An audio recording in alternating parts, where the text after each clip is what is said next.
मनमाड इंदूर नवीन railway मार्ग प्रकल्पाअंतर्गत बोरविहीर ते नरडाणा या रेल्वे मार्गावर प्रत्यक्ष रेल्वे रूळ टाकण्याच्या कामास सुरुवात झाली असून हा धुळे जिल्ह्याच्या विकासातील ऐतिहासिक टप्पा असल्याचं प्रतिपादन धुळे लोकसभा मतदारसंघाचे माजी खासदार डॉ. सुभाष भामरे यांनी केलंय। मनमाड इंदूर नवीन रेल्वे मार्ग प्रकल्पाअंतर्गत बोरविहीर ते नरडाणा या रेल्वे मार्गावर प्रत्यक्ष रेल्वे रूळ टाकण्याच्या कामाला सुरुवात झाली असून हा धुळे जिल्ह्याच्या विकासातील ऐतिहासिक टप्पा असल्याचे प्रतिपादन धुळे लोकसभा मतदारसंघाचे माजी खासदार तथा केंद्रीय संरक्षण राज्यमंत्री डॉ. सुभाष भामरे यांनी केले।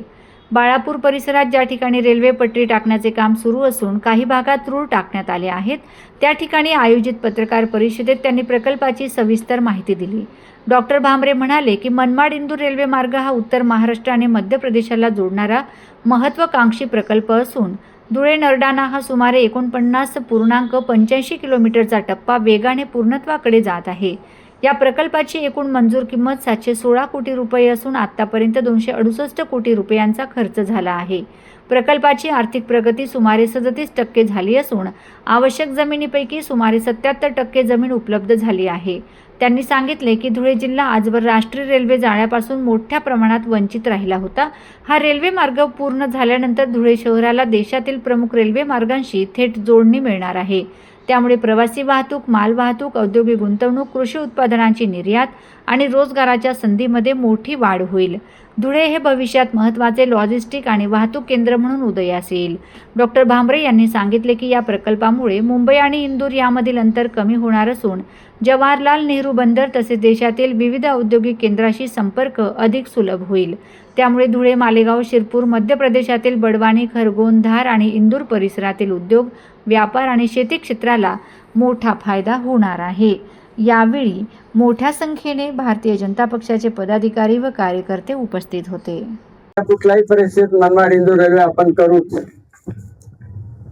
आणि रेल्वे मंत्र्यांनाही सूचना दिली की तुम्ही याच्या बाबतीत मार्ग काढा। फेब्रुवारी 19ला 2 महिने राहिले होते निवडणुकीला, त्यावेळेस रेल्वे मंत्र्यांनी आणि गडकरी साहेबांनी ठरवलं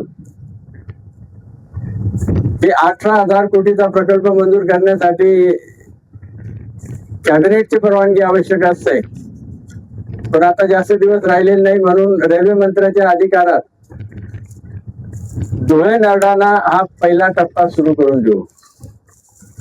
धुळे नरडाणा 51 किलोमीटरचा टप्पा आहे आणि त्याला 716 कोटी रुपये लागणार होते आणि ते रेल्वे मंत्र्याच्या अखत्यारीतलं होतं आणि ते मंजूर झालं। आणि फेब्रुवारी 19ला मोदी साहेब इथं धुळे शहरात आले होते।